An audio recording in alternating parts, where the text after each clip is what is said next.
another episode of A Drummer's Guide to. Today I want to talk to you about social media and yeah, basically about my processes and how I deal with my social media and some things that I've learned to streamline the process, because before I would be spending so much time just putting up posts and thinking about what should I be putting up there and just all these things, and these are the kind of things that I've done to streamline that so it doesn't take up a huge amount of my brain space, because I have very limited brain space and it means that I get to go and play more and you know, record more and do fun things because I'll be completely honest, social media for me I find difficult or I have found difficult in the past, and mainly because I just go, why am I doing this? And I find like that's the question that I ask myself most in life.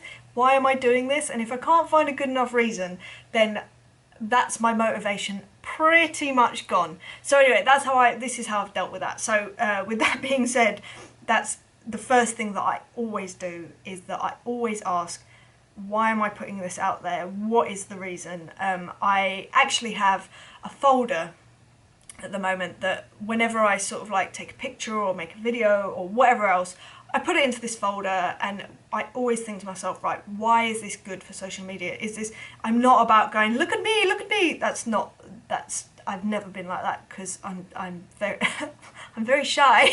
I know that's probably hard to believe, but if I think that it's going to be beneficial to someone, then I'm just like, yeah, cool, I'll put it out there. I don't care if someone thinks it's rubbish or wants to say horrible things about it, that's fine, as long as I feel like it's going to help people. That's my main thing. So when I decided to sort of take control of my social media side of things, I sat down and I thought, right, what would be beneficial posts for people, for other people. Like I say, I don't want it to be about me necessarily, it just happens to be me, if you know what I mean. So the first thing was obviously these videos, which I really love doing, and they seem to be helping people that you know, want to succeed in becoming a professional musician and just getting into the right headspace mainly and things like that. So I knew that, okay, this was always going to be one of the posts a week, because it helps people, it's for others, it's not really to do with me. So that was great. It was like one day off, brilliant. So okay, I need to think of 6 more posts a week, because I literally thought if I every week sort of like cover like, you know, Mondays are these videos, and then Tuesday's something else, Wednesday something else, then at least I have a schedule that I can fit my posts into, if you like, and be mindful of that. So the next thing I thought, okay, so I take a lot of photos of myself when I'm playing live gigs. So anyone else that is a drummer will completely appreciate this. Drummers are the hardest people to photograph, and to photograph well. It's a nightmare. So I decided at the beginning of, I think it was the beginning of 2016, it must have been, I think it was when I was playing with Howard. I thought, I'm going to take this into my own hands, because I don't have many photos of me playing live that look good. They all look a bit, either there's a symbol in front of your face, which is the typical kind of drummer shot, or it's kind of like your face is like that, or, you know, it's just not, it doesn't look good. It might look interesting maybe, and then maybe they're blurred or something. So anyway, I took this into my own hands. I already had a little GoPro camera with a little mount thing, and I just thought, do you know what, if I just set up one of those on a timer somewhere on my kit, what's the worst that can happen? It's better than having no shots at all. Turns out it works quite well. So I've been doing that for the last 3 years, basically, properly for the last 2, and I've got some amazing shots from it. So I figured, let me put up one of those shots a week, like a live shot or like an action shot, if you like. And the reason, because I thought, is that a bit self-indulgent? Is that a bit like, so what? And I thought, actually no, because I remember when I was younger, I would see photos like that and I'd go, oh, that's what I want to be doing. That is exactly what I want to be doing. And I just thought, yeah, that's it, basically. So that's my reason for putting up those shots. And then another thing is I've been doing these free stems. Depending on when you're watching this, I don't know if I'm still doing them, but at this very moment in August 2019, I am putting out weekly stems. So one of those would be a video of me drumming. And again, it isn't just me drumming going, woohoo, look at me. It's like, okay, yes, this is me drumming, hello, I play the drums, but it also is, and you can download these stems, you can use them as you like. So it's kind of like a win-win, because it's a bit of a showcase for me, but it also is free things for other people, which again, I like. I much prefer giving to people than just going, hi, look at me. So that's a third post for the week. And then I also have, like, you know, on a Thursday, you do Throwback Thursday. I always do one of those because I think it's kind of interesting to see someone's journey. Because obviously social media has only been big probably, like, I don't know, maybe, is it the last 10 years? I don't know when Twitter came out, but anyway, around about that.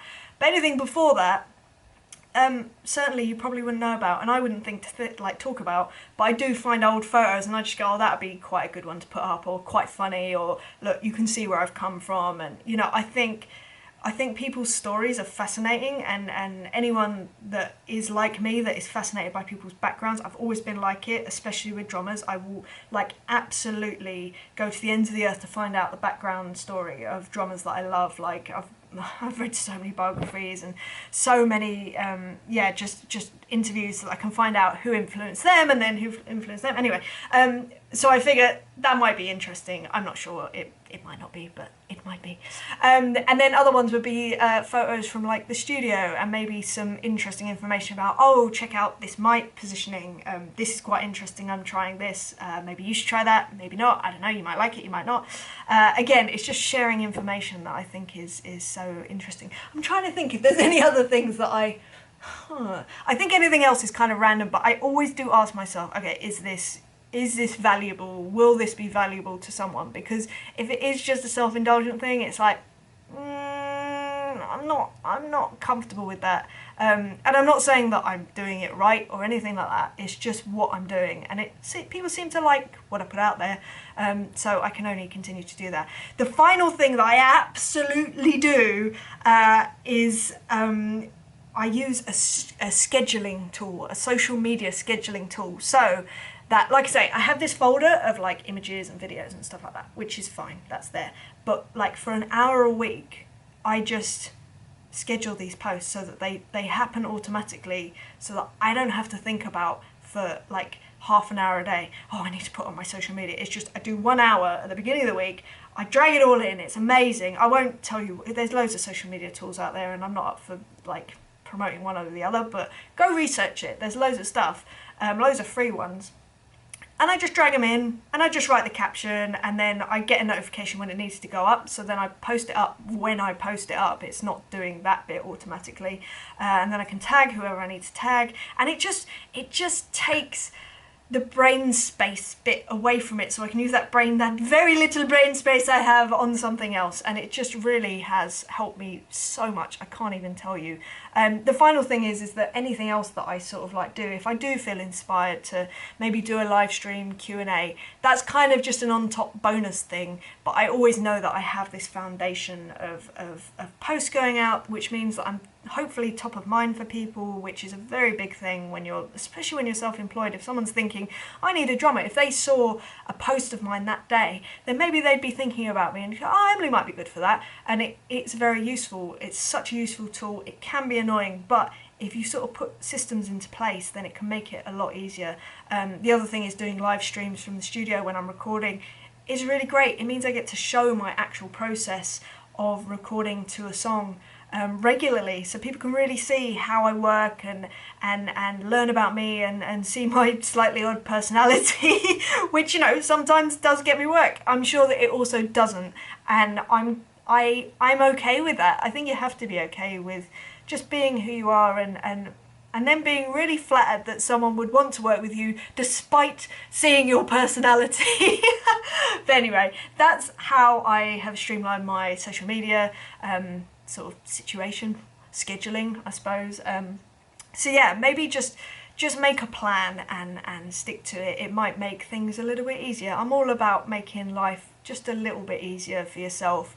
It's already so hectic as it is, and if you want to have a social media presence thing, then I mean, consistency is key. As with most things, same with practice, consistency is key. Same with gigging, Consistency is key. Try saying that 12 times. Anyway, right, I'm going to love you and leave you. I'll be back next week with another subject. If you have any questions or any suggestions, please leave them in the comments below. And yeah, hope you're having a good day, and I'll speak to you soon. All right, lots of love. See you later, guys. Bye.